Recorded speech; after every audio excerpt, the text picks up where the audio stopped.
Welcome to my channel Abheka. Today, 9th standard geography, chapter 5, precipitation. Got it? Now our topic is, last topic we have learned about the fog, dew and frost. Okay? And we have learned about the rain gauge machine also. Okay? Today we are going to learn, maybe our last lecture is there because effects of precipitation and accident. Only two topics are remain. So I am going to finish today your whole chapter. Got it? समझ में आ रहा है? अभी effect of precipitation से क्या क्या effect होते हैं मुझे बताओ। बारिश कम गिरी तो नुकसान है, ज्यादा गिरी तो नुकसान है, परफेक्ट गिरी तो फायदा है। फॉग एक्सीडेंट कॉज हो सकते हैं, हेलस्टॉर्म नुकसान, अनटाइमली रेन भारी पड़ेगी। मतलब इफेक्ट ऑफ प्रेसिपिटेशन पॉजिटिव भी है, नेगेटिव भी है। क्या है यहाँ पे, क्या है destructive, so it is absence of rain. Rainfall is destructive, so is the absence of rain. Flood may occur because of heavy rain, बराबर है, causing a loss of life and property, बराबर है।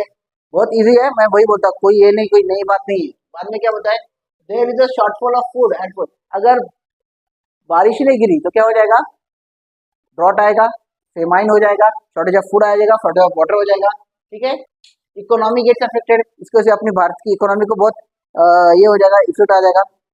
हमारा जो है ना एग्रेरियन कंट्री, इकोनॉमी मतलब क्या, पैसा क्या होता है। अगर लोगों के पास फूड खरीदने के लिए पैसे नहीं है या तो फूड ही नहीं है उतना, तब कॉस्ट बढ़ेगा। कितने 10 है, एग्जाम्पल छोटा एग्जाम्पल दे रहा हूँ, 10 आदमी है लेकिन खाना 5 आदमी के लिए, तो उसका प्राइस तो बढ़ेगा ना, क्योंकि उसमें कंपटीशन हो जाएगा, भाई कौन लेगा करके। तो इसमें इकोनॉमी के ऊपर एफेक्ट हो जाएगा, बाकी कुछ नहीं, सिंपल वे। ठीक है, crop production while ultimate untimely rain cause damage, बराबर है। Visibility reduce because of dense fog, बराबर, इससे एक्सीडेंट हो सकते हैं, बराबर है। रेलवे जाम हो सकते हैं, वाटरवेज सब प्रॉब्लम, क्योंकि आप किसी भी ट्रांसपोर्टेशन का ऊपर भरोसा है।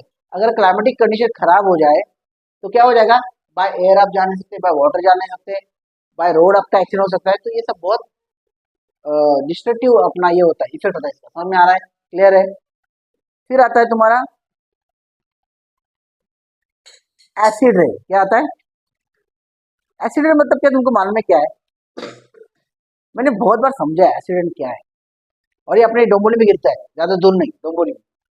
एसिड रेन क्या है, डोंबोली में गिरता है। क्या होता है एसिड रेन माने, देखो वापिस समझो।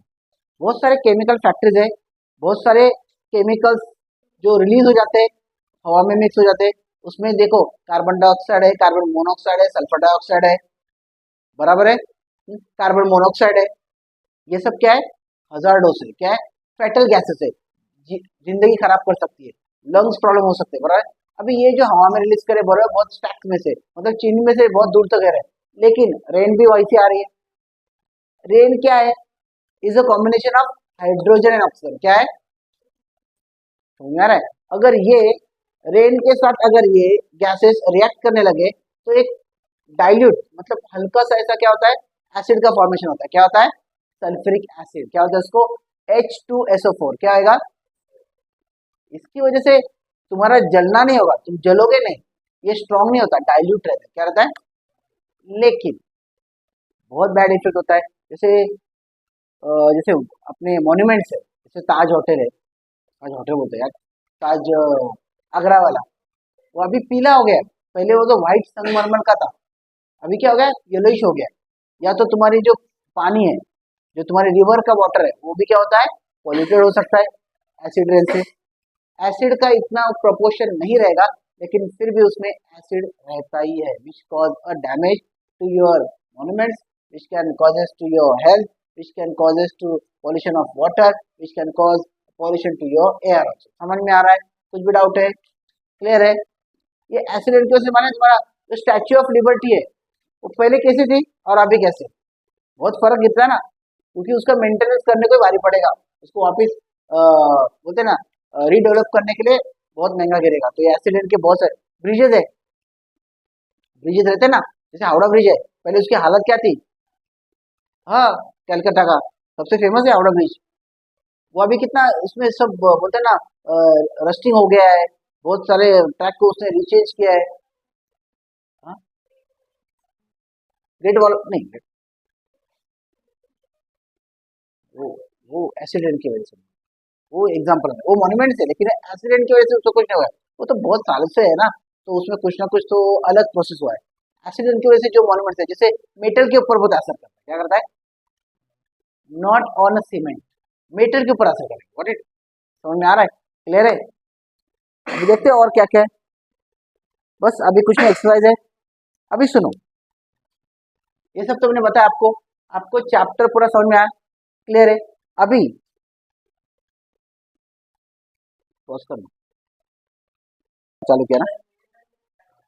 ओके, अभी देखो, now you will get all the exercise which is given in your text book according to, everything will be available over here. First, they are going to identify the precipitation type with the help of description given. Okay, it is the main source of water that you use. Sometimes it is a torrential है, sometimes a continuous है. Most of the agriculture in India depend on किसके ऊपर रहने भाई, किसके ऊपर है? Rainfall, बराबर ना? It seems as if water droplets are floating in the atmosphere. In London, one cannot see the sun till the afternoon during the winter because of this phenomena. किसकी वजह से नहीं देख सकते? फॉग, बराबर ना? फॉग मतलब क्या है? धुआं, मतलब you can not see properly, उसका क्या होता है, एकदम पूरा डेंस हो जाता है। वो किसकी वजह से? Because of their is the dust particles, water vapor and other particles are included in the air. ठीक है? It never precipitates like this in equatorial areas. Precipitation in the form of solid form कौन सा है? Frost. Precipitation को solid form में क्या रहेगा? Frost रहेगा। ठीक है? व्हाइट कॉटन लाइक, हाँ ये तो क्या है? लेयर स्प्रेड, ये तो स्नोफॉल ही है, बराबर है, कुछ भी डाउट है? कहाँ पे? Because of this form the state of Jammu Kashmir has to change its capital in winters. In Maharashtra it does not precipitate like, बराबर है, महाराष्ट्र में इतना लो टेम्परेचर होता नहीं, फ्रीजिंग पॉइंट होता नहीं। ठीक है? The following diagram shows the sources of water. कौन कौन से सोर्स ऑफ वाटर है भाई? ओशन है, लेक है, बाद में स्नोफॉल है, रेनफॉल है, कंडेंसेशन, बराबर ना? ये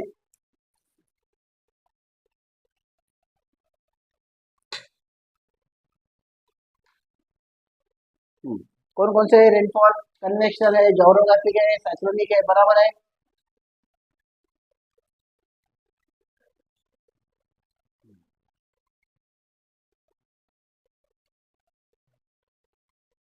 Look at the figure above and answer the following question.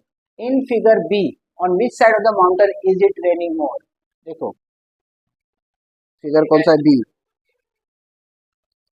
Answer, from the given figure it is understood that it is raining more on the right side. यहाँ पे रेन शैडो, यहाँ पे ज्यादा गिरा ना राइट साइड पे, हाँ side of the mountain, the wind side of the mountain blow more rain. Okay, यहाँ पे ज्यादा गिर रहा है ना, यहाँ पे कम गिर रहा है। ठीक है? अभी मैं यहाँ पे कर रहा हूँ तो राइट साइड हो जाएगा ना वही सबसे, लेकिन ये देखिएगा ना, यहाँ पे ज्यादा गिर रहा है ना। ठीक है? क्लियर है? Shade the rain shadow again in figure B and name it. Rain shadow region कौन सा है? यही है ना, बराबर है। रेन शैडो रीजन मतलब क्या? जहाँ पे रेन कम गिर रहा है, क्या हो रहा है? Second, what is the difference between A and C? ये कहाँ पे भाई? A, look at the following picture and identify the. Okay, A और सी में क्या डिफरेंस है? सी देखो क्या है? ओके, कौन सा? Question number 3। ए में क्या है? कन्वेक्शन रेन है, सी में क्या है? साइक्लोनिक रेनफॉल है, बराबर है। ये समझेगा, अभी तुम पढ़ोगे तो समझेगा कि क्या है। आंसर बहुत इजी है। Singapore experience convection rainfall. Convection मतलब क्या? जहाँ पे 24 है, बराबर है, तो डाउट है। फिर identify the odd man out. Orographic rain for acid rain, cyclonic. Acid rain obviously वो अलग है ना, ये तो सब इसके है। Convection rainfall, acid rain, cyclonic. हाँ, identify the odd man out, तो एसिड रेन आएगा ना भाई। ये कन्वेक्शन रेन क्यों आएगा? गलत है, एसिड रेन करो, क्योंकि ये क्या है? और अगर ये टाइप्स ऑफ, ये सोर्सेज ऑफ रेनफॉल, ये सब बराबर है, ये एसिड रेन आएगा। ठीक है? स्नोफॉल, रेनफॉल, एस्टम, ड्यू, क्या है? रेनफॉल, ड्यू इज ड्यू, हाँ, स्नोफॉल, रेनफॉल, ये ड्यू है अलग, बराबर है। समझ आ रहा है? ये गलत है, कन्वेक्शन रेनफॉल नहीं है। और क्या आएगा? एसिड रेन आएगा। समझ आ रहा है? Thermometer, rain gauge, nanometre, measuring jar. Okay, measuring jar is organ out, measuring jar. ठीक है, थर्मोमीटर, रेन गेज, ये सब क्या मेजरमेंट के, मेजरिंग जार मतलब वो रखा हुआ है, क्या है, वो जार है, उसमें मेजरमेंट नहीं होता। ठीक है, answer in a brief. In what way does the precipitation occurs on the earth, कौन कौन से इससे आता है, बराबर ना। देखो, occur water condense into either liquid और सॉलिड फॉर्म, किस में आता है, या तो रेनफॉल में आएगा या तो स्नोफॉल में या हेलस्टॉर्म में। समझ में आ रहा है क्या लिखा है उन्होंने। Precipitation is water release from the cloud in the form of rain, freezing rain, sleet, snow और hail. It is the primary connection in the water cycle, that word. अभी क्या है, the rain shadow area of the mountain is very red, बराबर, ये समझ में आ रहा है ना। ओरोग्राफी में क्या रहेगा, बहुत सीजनल टाइप के रेन रहते हैं, क्या रहता है, हाँ, condensation become close to earth surface, then the rain occurs based on the source of uplifting of the air, there are three types of rainfall। कौन से रेनफॉल दिखाओ, ठीक है, कन्वेक्शन में साइकिल में क्या हो रहा है, ठीक है।